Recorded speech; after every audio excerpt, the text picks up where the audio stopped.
Ryan Snelling here with Austin Burke. We just got out of the theater. We've had the privilege of seeing two back-to-back Indian bangers.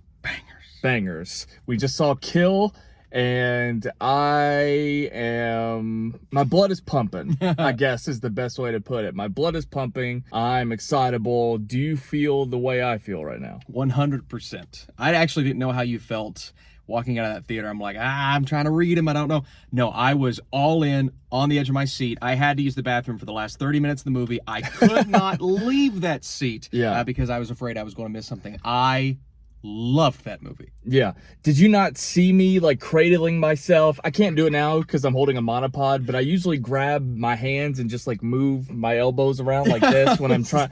Yeah, that happened a lot in this movie. So it was obviously gory and bloody. You get that from the trailer.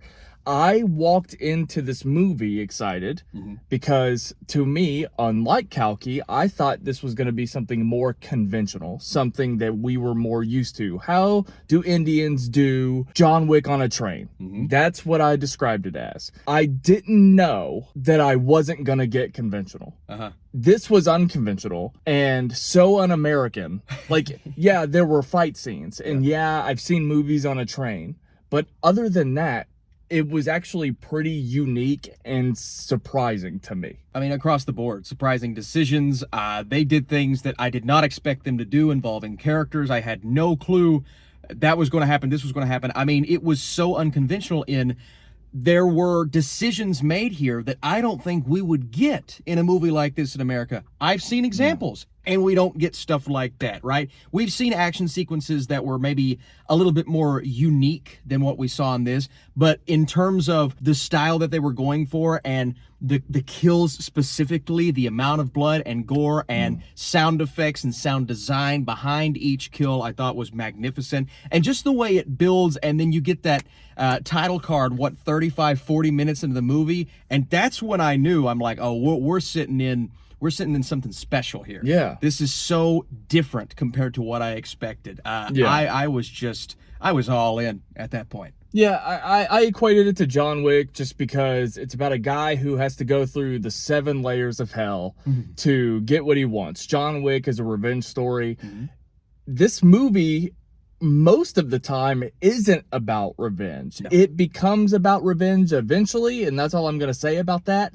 The title card of the movie happens an hour in. I don't think I've ever seen that before. It's an hour in. Like The Departed has one like 20 minutes in. This is an hour in. I guess another way to describe this type of movie is, it's 1 step forward, 2 steps back for our hero until he ultimately conquers. He battles a bunch of nameless, faceless villains, and then there's a head at the end of the table, right? That's the kind of stuff. It's not as simple as that with this. 1 step forward, 2 steps back. You also saw that with the villains. Yeah.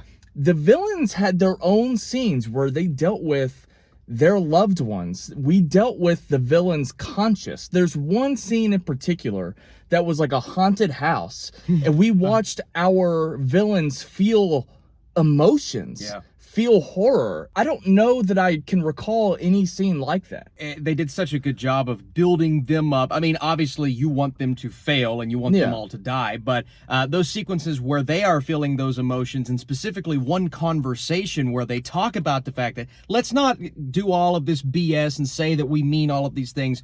We are here to do something that is terrible, so don't even... And there's a moral conflict between the people on that side of the story, right? You want them to fail, but you at least understand that there is a bit of emotion, humanity inside of that. And that's so cool. In this setting, I've never really seen anything like that. And then to root against them and our hero, just the way that he takes them out, but also taking a beating along the way. He's not an impenetrable force like maybe some heroes in these types of movies would be, man. He gets beat up, and it is rough to see him continue. Our hero... Heroes. He gets the shit beat out of him. Just the absolute piss out of him.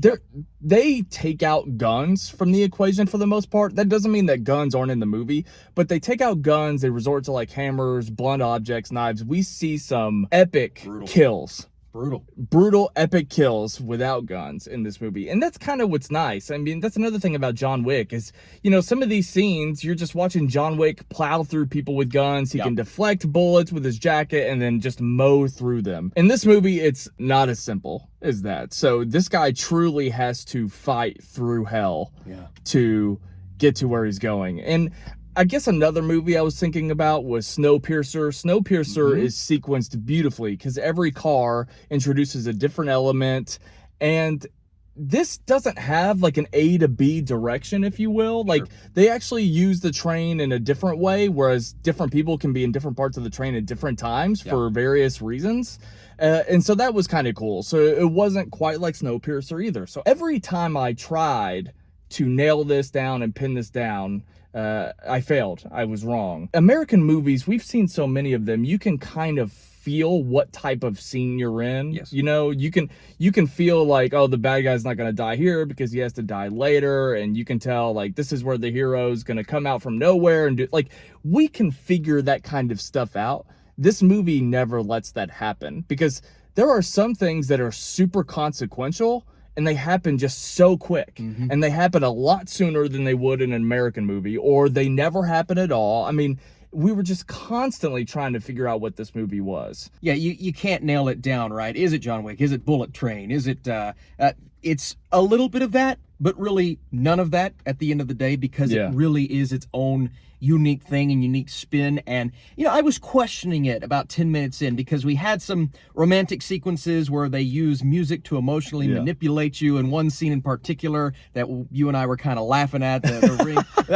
It was really weird, but I understand now why they did those types of things. It's to set the stage for something that you're not expecting. And what I didn't expect is how brutal it would get. And right before that title card hit, but especially when that title card hit, that's when I realized, oh my God, I'm actually gripping my seat. I physically, I don't know if you saw me at one point in the movie, I had my hand behind my head and I'm sitting here like this, and I didn't realize I was doing it because I was so just engaged with what was happening, man. And I mentioned how sometimes the music wouldn't work all the way, but when he is just on this rampage, that music that was happening, the chanting behind him when he was coming through that train, man, oh my God, like one of my favorite heroic characters of the year so far. Just so much fun to watch. And even those moments that were more conventional, there was still some things about them that I found that they were separating themselves from other movies like this. And so, yeah, man, it got better as it went. And as it continued into that third act, I'm like, this is one of the most epic movies of the year. And it's such a simple premise, which is brilliant. And I love that.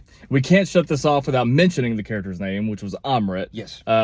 Just an incredible character, for sure. I would love to see another movie with him. It doesn't need a sequel. I would just definitely watch it for sure. It's funny, the one movie that we should have obviously mentioned that we didn't was Monkey Man. For sure, Which I'm going to leave it at that. Yeah. Watching this made me forget about Monkey Man. Yeah, I'm with you. We are going to pod more about this on Movie Mode. So guys, subscribe to Movie Mode, follow Movie Mode wherever you listen to podcasts. You can find the Movie Mode YouTube channel as well. We're going to have a more in-depth discussion there. We'll see you then. Bye-bye. And go see Kill. Please.